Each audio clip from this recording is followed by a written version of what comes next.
महाराज। राधे महाराज जी। महाराज जी, जब हम अद्वैत में कहते हैं एकोहम बहुश्याम, तो क्या इसका मूल अर्थ है कि सब एक से ही बने हैं और एक से अनेक होने का कारण है इच्छा शक्ति, भगवान की मन की इच्छा? तो महाराज जी, सवाल यह है कि इस इच्छा शक्ति का स्रोत क्या है, ये कहां से उत्पन्न हुई, और इसको समझने के लिए अगर बुद्धि लगाई जाए तो पूर्ण रूप से समझा जा सकता है, समर्पण भाव से ही समझा? नहीं, बुद्धि एक प्रकृति की है।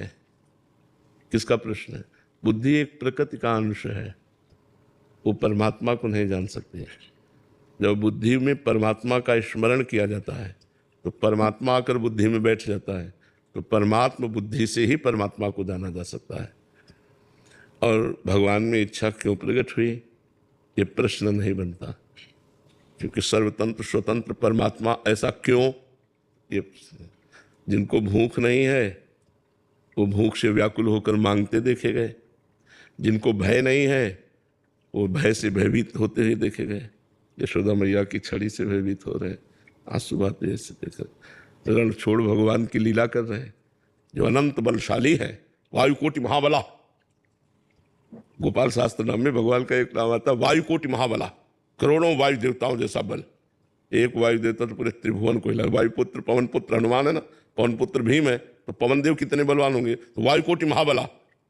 ऐसे भगवान रण छोड़ के लीला करते हैं, तो क्यों भागे? जो अनंत ब्रह्मांडों का भरण पोषण करते हैं वो माखन चोरी की लीला करते हैं। तो भगवान पर क्यों तो प्रश्न नहीं किया जा सकता।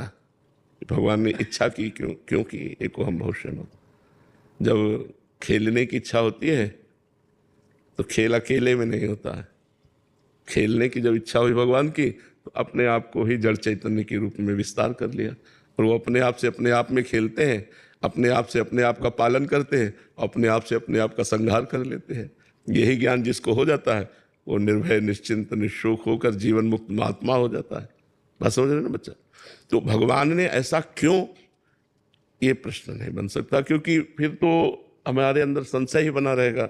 भगवान की दिव्य लीलाएं हैं, भगवान ऐसा भगवान ने क्यों किया?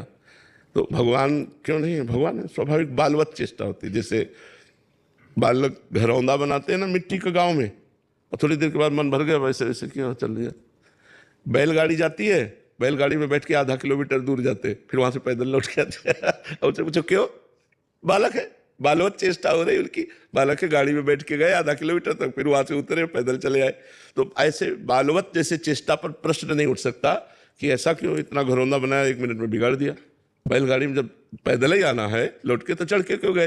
तो जैसे बालवत चेष्टा पर हम प्रश्न नहीं कर सकते, ऐसे भगवत चेष्टा पर हम प्रश्न नहीं कर सकते। भगवान का कोई संकल्प नहीं होता, भगवान की कोई इच्छा नहीं होती।